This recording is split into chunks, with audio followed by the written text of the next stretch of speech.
For you, Bren, both in your primary, secondary school, but in your university years, did you have particular people who you saw as mentors or who you wanted to emulate in your teaching or your ideas? Or I don't think of myself as having a mentor, and that's a real regret to me.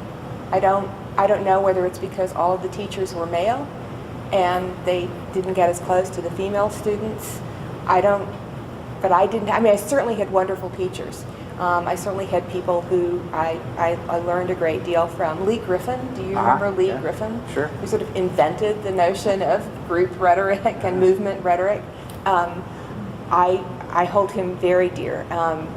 But nobody really they were intellectual mentors, but they weren't mentors in terms of a career. And I've seen the difference that makes when I talk to other people who speak about someone who took a particular interest in their career and how to develop the career. So, and maybe what I should say is, I think my career as a scholar just took a different route than normally people take. I mean, I didn't graduate and immediately start on a book and that kind of thing. What I did was immediately start on a family. And so, I don't know, that may be part of it too, that they just didn't know how to deal with that. If I remember from our other conversations, then your actual first teaching was in a seminary. Yes, it was. Can you share some of that? Can you share some You may have to edit some of this out. Yes, my first job was teaching at the Chicago Seminary for diocesan priests. And it was it was wonderful. First of all, I met my husband there, who was studying to be a priest. But secondly, it changed his mind, I guess. He did, yes. But it really was wonderful. It was wonderful to me personally in terms of my faith, because I was one of those people that had raised Catholic and then went to college and just became very disenchanted with what was going on in the formal church. Dropped away, didn't do anything, went to Mass at Easter and Christmas, that kind of thing. And part of it was what I thought was a really insufficient intellectual basis in terms of what I was hearing in church homilies. It just seemed to be pretty shallow. And when I was at the seminary, I talked to very thoughtful, very good, articulate priests with whom you could have a decent conversation and you could ask challenging questions and they didn't just sort of dismiss you. And I started to read more deeply into theology and the history of Catholicism, and it brought me back into the church. Mm-hmm. So, and my faith is very important to me now, and I have to credit being in the seminary and learning that you don't have to be superficial and closed-minded to be an active Catholic.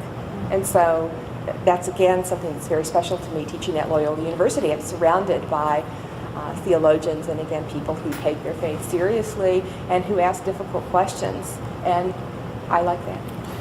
Yesterday we were talking with you with undergraduate students, and you mentioned one's career choice is a kind of calling. Many of our master's degree students think what they want to do is be a teacher, be a college professor if possible.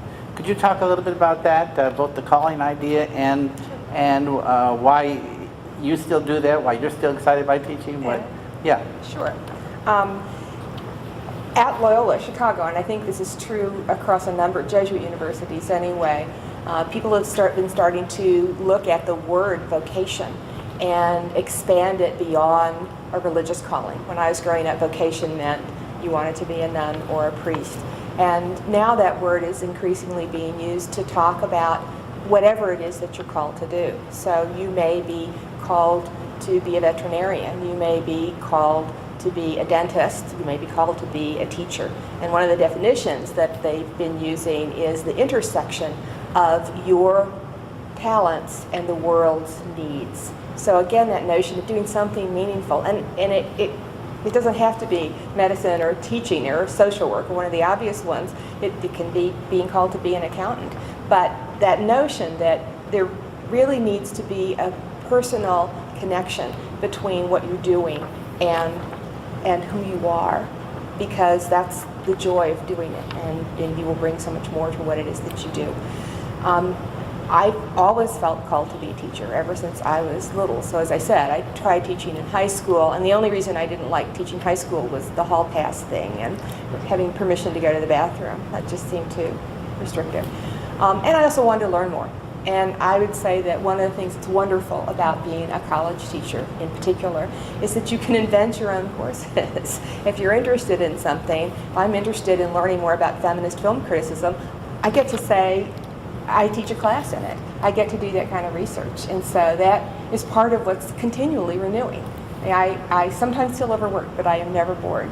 So that I feel very, very fortunate in being able to do that. And every class you meet, and you know this, right. Every class you meet has a slightly different personality, which is why I'm always nervous before I go in to teach the first time, because You haven't met them. I haven't met them, exactly. And I want to do well by them. I mean, I feel a really deep obligation to do well, to have this be a meaningful experience. I'm using their time.